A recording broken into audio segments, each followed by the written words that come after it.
Bismillahirrahmanirrahim. Assalamualaikum warahmatullahi wabarakatuh. Saya akan tambahkan di sini sebutkan hal yang diharamkan terhadap karib kerabat. Yang keempat yaitu halqus sya'ar, yaitu memotong rambut atau memotong rambut, yaitu di sini maksudnya menggundul rambut dalam rangka apa? Kehilangan saudara, itu maksudnya, atau kehilangan keluarga. Maka ini diharamkan dan tidak dibolehkan. Akan tapi kalau menggundul rambut untuk keperluan misalkan gerah dan seterusnya, maka itu boleh saja. Paham sering ya?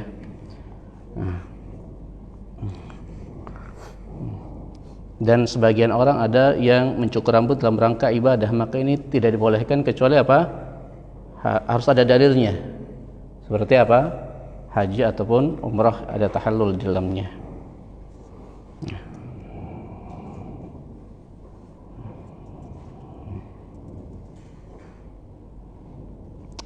Halqus sya'ar, yaitu memotong rambut ataupun menggulur rambut.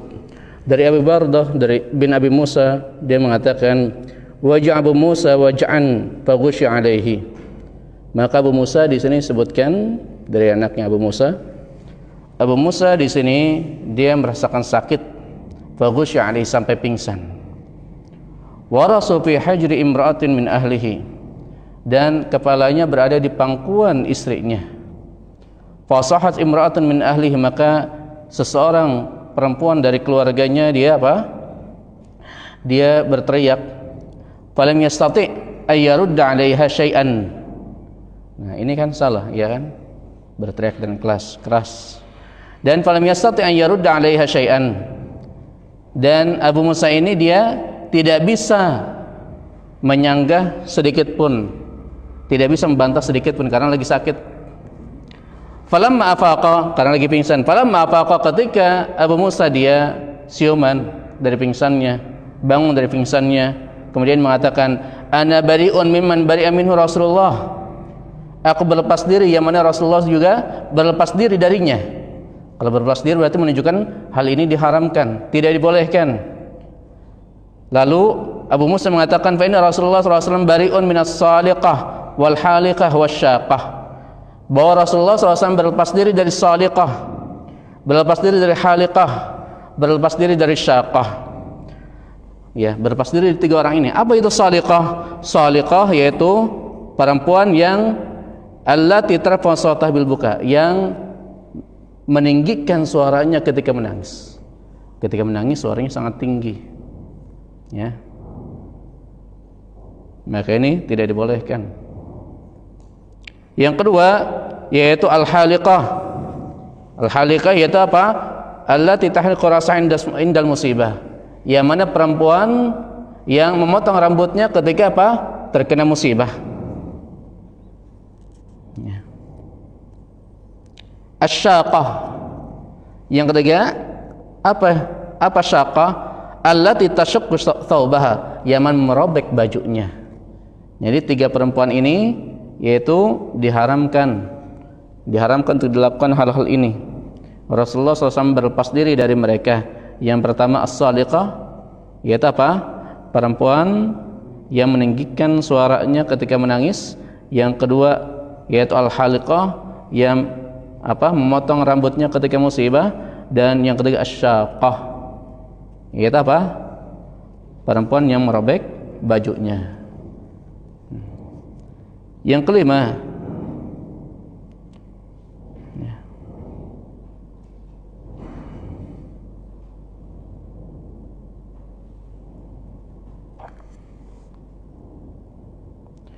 nashrus sya'ar.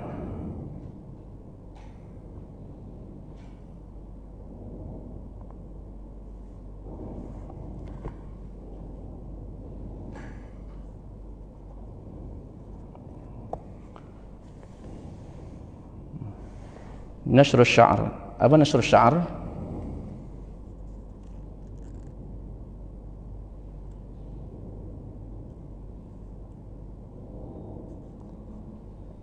Yaitu apa? menguraikan rambutnya. Wala di sini disebutkan nashr sya'r. Hadisnya li hadis imra'atin minal mubayyi'at, dari hadis yang mana Rasulullah SAW bersabda kepada perempuan-perempuan yang dibaiat, yang berbaiat pada Rasulullah SAW, yang mana Rasulullah berkata, yang mana perempuan yang berbaiat ini berkata, kana fima akhadha alaina Rasulullah SAW fil ma'ruf alladhi akhadha alaina alla na'sihi fihi, yaitu ada hal yang mana Rasulullah SAW ya memberikan janji kepada kita untuk menunaikan yang ma'ruf, yang mana Rasulullah SAW membuat baiat kepada kita alla na'sihi, yang mana kita tidak boleh bermaksiat pada Rasulullah SAW. Apa saja? Yang pertama, wa alla nukhammis wajhan, kami tidak mencakar wajah. Ya, kami tidak boleh bermaksiat, tidak boleh mencakar wajah. Wala nad'u biwail, kami tidak mendoakan dengan wail, ya, dan keburukan dan kecelakaan. Wala nasyukku jaiban, dan kami tidak merabek baju. Wala nansyurun sya'ran, dan kami juga tidak meluruskan, gitu mengurai rambut. Ya, ini maksudnya mengurai rambut dalam hal ketika meratap. Mengurai rambut dalam hal yaitu kondisi meratap, yaitu ketika ditinggalkan yaitu oleh siapa? Seseorang keluarganya. Ini hal-hal yang diharamkan dilakukan keluarga mayit ketika terjadi kematian, ya.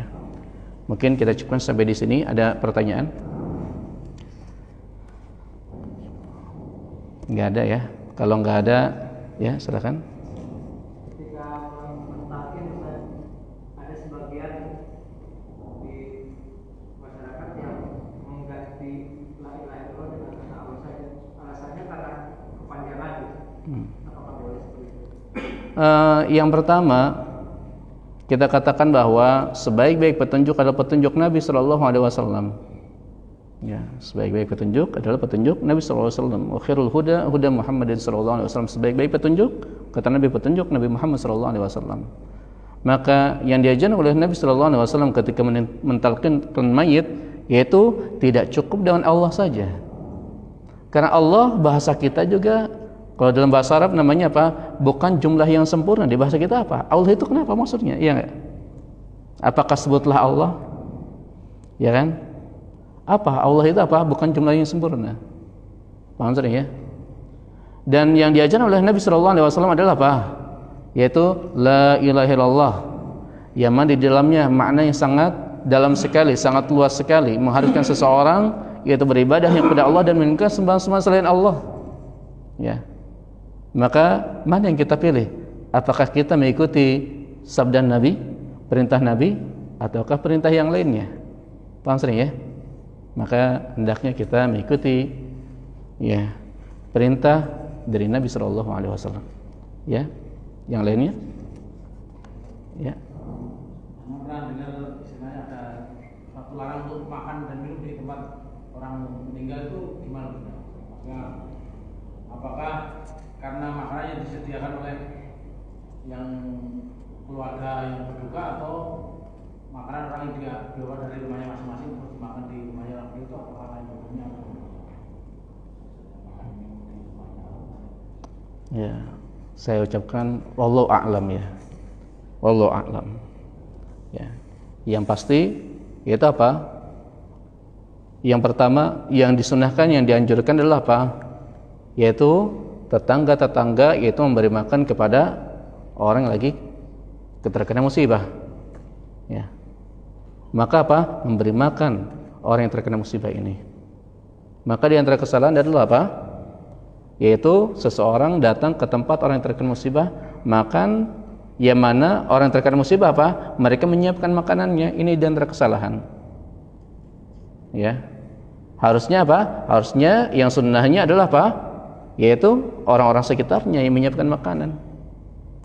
Sebagaimana perkataan Nabi tadi, isna'u li ali Ja'far ta'aman. Nah, berikanlah kepada keluarga Ja'far makanan. Nah, karena Karena sekarang telah datang hal yang membuat mereka sibuk, yaitu apa? Karena Ja'far meninggal. Jadi keluarganya sibuk. Maka yang diperintahkan oleh Nabi siapa? Orang-orang yang datang kepada keluarga Ja'far, memberi makan keluarga Ja'far. Itu sunnahnya. Wallahu a'lam. Yang lainnya?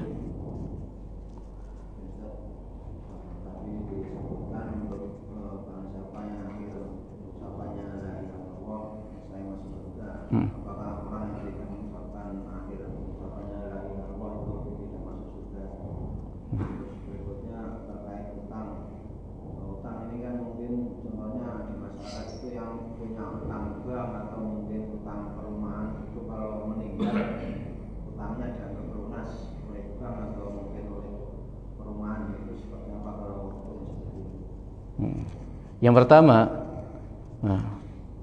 man kana akhiru kalamihi la ilaha illallah dakhal jannah. Siapa yang akhir perkataannya la ilaha illallah, dia akan masuk surga. Apakah orang yang mana akhir perkataannya bukan la ilaha illallah tidak akan masuk surga? Di sini bukan memahami dengan pemahaman mukhalafah, yaitu siapa yang mengucapkan la ilaha illallah di akhir perkataan masuk surga, siapa yang tidak mengucapkan tidak masuk surga. Tidak seperti itu. Ya. Karena di sini maksudnya adalah apa? Keutamaan bagi orang yang bisa mengucapkan la ilaha illallah di akhir hayatnya. Itu apa? Kata Nabi, dia akan masuk surga. Bukan berarti orang yang tidak bisa mengucapkan la ilaha illallah di akhir hayatnya tidak masuk surga. Betapa banyak orang-orang soleh, mereka tidak mengucapkan la ilaha illallah di akhir hayatnya. Paham sering ya? Paham sering ya? Nah, jadi tadi saya sampaikan bahwa seseorang akan masuk surga kalau dia memiliki la ilaha illallah. Ya, intinya apa? Dia mengucapkan la ilaha illallah ketika hidupnya. Dia melaksanakan la ilaha illallah di dalam hidupnya, walaupun di akhir hayatnya belum bisa mengucapkan la ilaha illallah, maka dia akan masuk surga. Tadi saya sampaikan apa? Masuk surganya ada yang masuk surga langsung, ya enggak? Ada golongan kedua, ya, yang mana maksiatnya, dosa-dosanya tidak dimaafkan oleh Allah, dia akan masuk dulu di neraka, dan setelah itu apa? Akan dikeluarkan dari neraka dan dimasukkan ke dalam surga. Kenapa? Karena dia memiliki kunci surga, yaitu la ilaha illallah. Ya. Yang kedua yaitu apa tadi? Tentang hutang. Ya. Karena hutang itu wajib dibayar. Itu kan urusan di dunia. Ya. Seseorang hutang ke bank, kalau meninggal udah lunas hutangnya. Akan tapi itu kan apa? Di dunia. Paham ya? Akan tapi di akhirat enggak, harus dibayar. Yang pertama itu riba, ya kan? Jangan kita berhutang ke bank, ya, yang mana di dalamnya ada riba. Yang kedua apa? Tidak menyelesaikan sampai akhir hayatnya, walaupun di bank lunas, akan tapi di catatan si Allah Subhanahu Wa Taala tetap masih hutang. Ya, maka ya, secara syar'inya harus dibayarkan. Wallahu a'lam. Ada lagi yang lainnya? Masalah utang piutang tadi, misalkan nih orang utang piutang tapi dia tercatat ya kan. Kadang mungkin ada orang yang kita seudon ya, bagaimana ya? Maksudnya ada yang ngaku-ngaku itu gimana? Apakah disuruh bersumpah dulu atau gimana? Atau gimana, kan nggak ada catatan ini nggak ada saksi, nggak ada, ini gimana? Atau ada bukti atau gimana? Ya bisa, ya. Itu yang pertama, ketika ada seorang ngaku bahwa orang yang sudah meninggal ini punya hutang kepada dia, kan perlu tunjukkan bukti. Paham sering ya? Di kita kan biasanya kalau misalnya hutang-hutang besar, nggak mungkin nggak ada bukti. Paham sering ya? Bisa buktinya berupa surat, ya. Bisa buktinya apa? Berupa saksi. Paham sering ya? Biasa kan seperti itu. Ya. Biasa seperti itu, ya. Kecuali kalau misalnya hutang-hutang kecil, ya kan? Kalau hutang kecil misalnya 100.000, 200.000 harus dibayar juga, ya. Akan tapi biasanya hutang-hutang kecil seperti itu apa? Tidak ditulis, ya enggak? Nah, bayarkan. Ya. Kalau hutang-hutang besar memang biasanya, kalau hutang-hutang besar biasanya ditulis. Kalau hutang-hutang kecil memang biasanya apa? Ya biasa, jarang ditulis, paham ya? Akan tapi ada catatan ataupun enggak catatan, kalau benar si mayit itu berhutang, maka apa? Wajib dibayar. Ya. Wajib dibayar. Ada lagi yang lainnya? Silahkan. Mungkin bisa dijelaskan tujuan tasya, karena saya pernah dengar itu tujuan tasya itu buat menghibur keluarga yang membuka seperti itu.